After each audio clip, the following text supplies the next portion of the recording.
In the first week of June, Cara went from around 50,000 to over 700,000 users. Artists are fleeing in droves from the steaming dumpster fire that is Instagram. Some are even completely deleting their accounts, removing every piece of art they have ever posted on Instagram. But I'm not going, and in today's video we're going to talk about why I'm hesitant about Cara. Here is the chapters of the video on screen, so if you know what Cara is, just skip ahead. Timestamps are in the comments and the description. So anyway, what the hell is Cara and why has it had such a surge in users lately? I posted a video about this recently, but if you want more information, go here. Link in the description also. But recently, Meta, the company behind Facebook and Instagram, said, "Hello loyal users, you'll be really glad to know that we're taking steps to make our websites even worse." That's right, exciting news.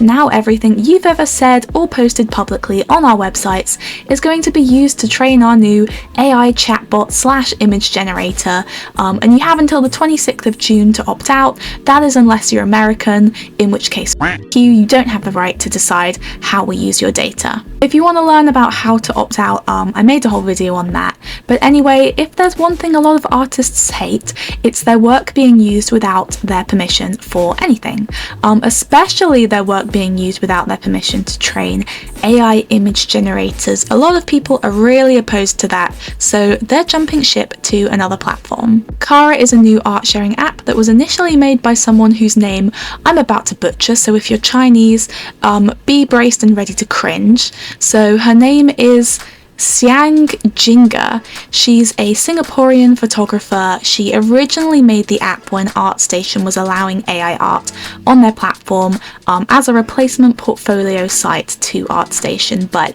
it's received new attention after the announcement of AI training on Instagram because people want a new social media platform for artists, which actually takes a hard stance against AI. In an Instagram post back in March, Zhang decreed her name being used over 20,000 times as a prompt in the AI image generator Midjourney. "Words can't describe how dehumanizing it is to see my name used 20,000 plus times in Midjourney," she wrote. "My life's work and who I am reduced to meaningless fodder for a commercial image slot machine."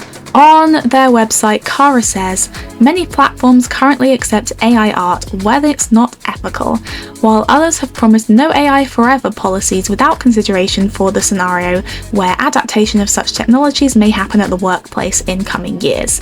The future of creative industries requires nuanced understanding and support to help artists and companies connect and work together.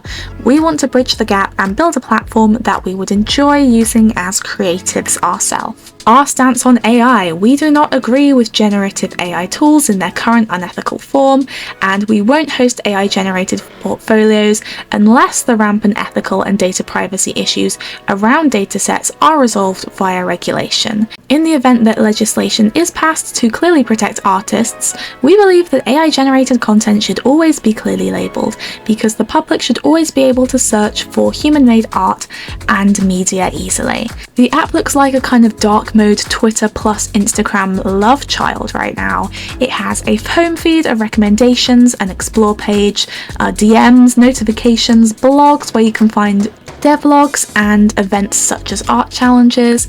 There's a page where you can find jobs as an artist in the industry. You can choose to post images to your timeline or to curate a portfolio of your best work on your profile. You can also make pure text posts as well. So why am I skeptical? I downloaded the app and made a profile and a test post, but I haven't uploaded any art yet. By the way, this is just a sit down and chat video. Here are my thoughts kind of video. I'm not saying that the app is garbage. I'm not saying you shouldn't try it out if you want. These are just my thoughts. But first, let's start off with this anti-AI policy. I think a lot of people think their art isn't safe on Instagram because of the AI scraping, but it will be safe on Cara, but that's not really the case. So the FAQs say, unlike many major portfolio websites and image sharing platforms, Cara automatically implements NoAI tags to images uploaded by default. These tags are intended to tell AI scrapers not to scrape from Cara. So that's it, that's how you're protecting the user's art. You're adding a tag which essentially tells people that they don't want their work scraped. For me, this kind of feels like the joke where you tell a depressed person to be happy, and then they're cured. Like, there's currently no laws saying that you can't feed someone else's images into your generator. Cara is a big collection of very good artistic pieces, and anyone can come here and think, oh, amazing, and just scrape it all. When you scrape an image, it's not stored in the model. I think some people don't really seem to know how these models work, but you know, images that are used to train the model are not stored anywhere. You can't take them out. You can't really necessarily prove that any particular image was used. I just don't think this tag is really going to stop people. Then there's glazing. So glazing is when you kind of randomly switch up the colors of some of the pixels of an art piece in a way that for a human looking at the piece, it wouldn't look very different. But those random changes to pixels really confuse the AI because it reads images as a list of pixel colors, and so this glazing poisons, so to speak, poisons the data set, making the generator generate worse quality images. People are using it to protect their work from AI. It causes the models to generate worse quality images now, but they're only slightly worse. I'm not really convinced that glazing is a permanent solution, to be honest. I think AI will get better at reading these images. Cara will offer you a limited number of glazes for free, but recommends that you download the Glaze desktop app to glaze yourself because it's too expensive for them to glaze hundreds of images for you. So Nightshade is a glazing service being developed, and Cara says, when the Glaze team is ready to release Nightshade, we will incorporate it into Cara Glaze so that users can apply both Glaze and Nightshade to their work at the same time. So you'll have to manually glaze your work for now, which I'm not saying is a problem. They're a small team, they're working hard on the app, they have a lot of features planned. That's great, but I don't think glazing is a long-term solution to protecting your art either. So, you know, if you're worried about that, sorry to be negative, I've just seen literal AI animation and music released this year, and it's actually good. And ChatGPT 4.0 is coming out, so now ChatGPT is having voice conversations with you. Forgive me for thinking that things are developing so fast that Glaze isn't really going to work in, say, a couple years, if that. I just don't think that glazing is a good permanent solution to protecting your art. Next thing I want to say, this is an interesting point going around, which I am 99% sure is complete misinformation, but I'm just going to discuss it anyway. So this is a rumour that Cara is contributing to helping AI read glazed images. So this rumour comes about because Cara wants artists to glaze their work to protect it from AI, but they're also using an external service to detect AI images and automatically remove them from the site. So they say Cara uses a third-party service to automate AI image detection and moderation. As a small team, we do not have the manpower to manually review every image upload. No user data is used to train any AI models from this service. So what people are saying is this implies that the AI can read glazed images, because if you think about it, Cara's encouraging all their users to glaze their art before posting. They automatically detect and remove any AI art that people attempt to post. What's to stop AI artists from glazing their work? And if the detector couldn't understand the glazed images, it would think it's handmade art. And then the site could theoretically be really easily flooded with AI images. So people are saying that this means that the AI can read glazed art, so that kind of further proves that glazed art isn't really protecting you from AI. It's interesting. I'm not saying it's true right now, it's just a rumor, but it's an interesting point. So yeah, people are saying that Cara is literally working with this company and helping train their AI to read glazed images. I don't think that that's the case, but I think it's just still something to discuss. Anyway, to sum up this point, I don't really see it as an AI safe website, so I'm just not particularly drawn to it for that reason. I could be drawn to it in the sense that it's a collection of art versus Instagram, which is a lot of random stuff, lots of ads and random reels. I'm an artist, I like looking at art, but here's the thing, it's an app by artists for artists. If you want to reach non-artists, to make sales and commissions, it's not really up your alley because you can't easily sell your drawing abilities to people who have drawing abilities of their own, so that might be another drawback. Another point is it just going to be another Artfol or Bubblehouse? And if it is, I really can't be bothered. So leaving Instagram is nothing new. A couple of years ago, we all had this revolution. We had this epiphany that the app was crap now. They stopped showing you the people you were following on Instagram and instead started filling your feed with ads and sponsored posts like every 4 posts. They killed the algorithm, making it super hard to grow so that people were more inclined to buy sponsored posts, which is scummy. Bad mark. I used to post worse art on Instagram and get like 50 likes. Now I post way better stuff and I'm happy to get 4 likes from my mutuals. In stepped Artfol and Bubblehouse. So Artfol was this cute pink app which felt kind of Amino inspired. It had a focus on community and there's lots of community challenges. You can add a banner to your profile to customize your profile a little bit more. You can post things which aren't square. It seemed like a cool app. So why don't we hear about it? It's currently only got just over 28,000 users and the usage has been slowly declining for a while now. It didn't acquire the crowd it needed to thrive and I do think that's a shame. While having a small community can be nice, it also makes the app less appealing in a way. Social media platforms thrive on social network effects, where the value of the service increases as more people use it.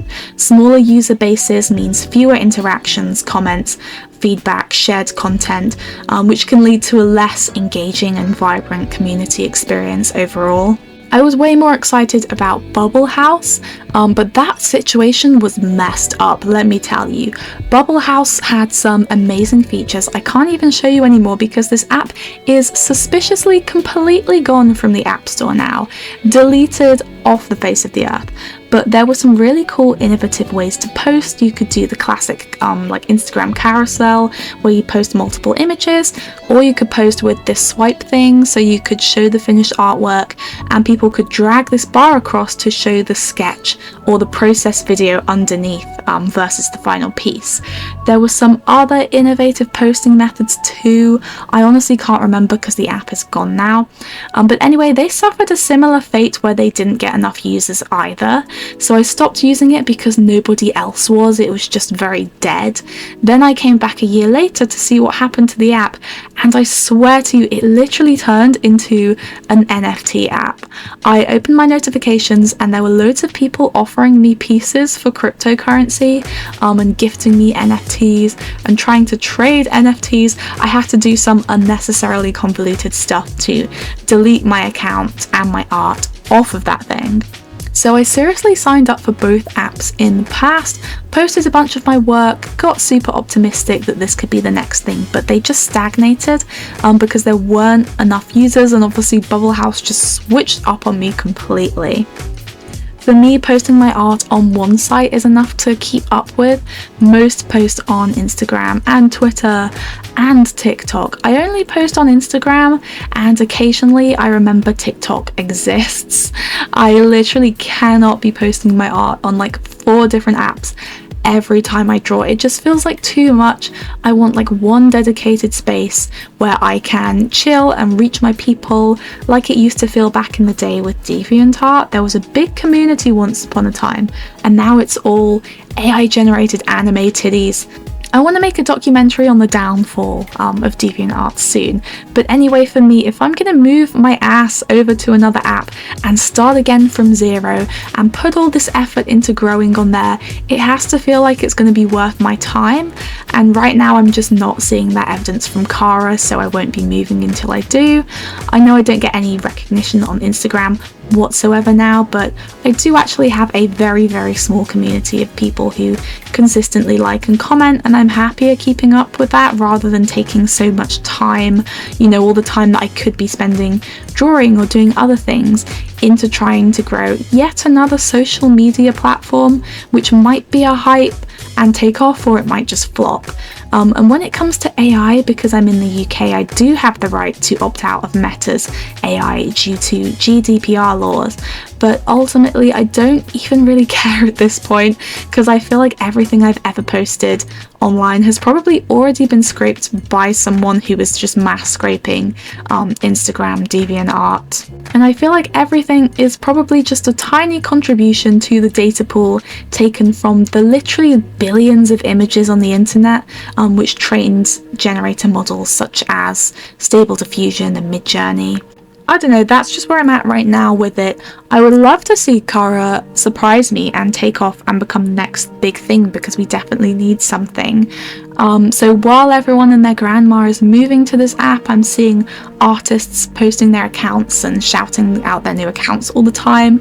I'm just hesitant for now. I'm not saying never, I'm not saying screw Cara, I'll never use it, but I am hesitant, and I don't feel like I've seen enough to convince me to put in the effort to move just yet.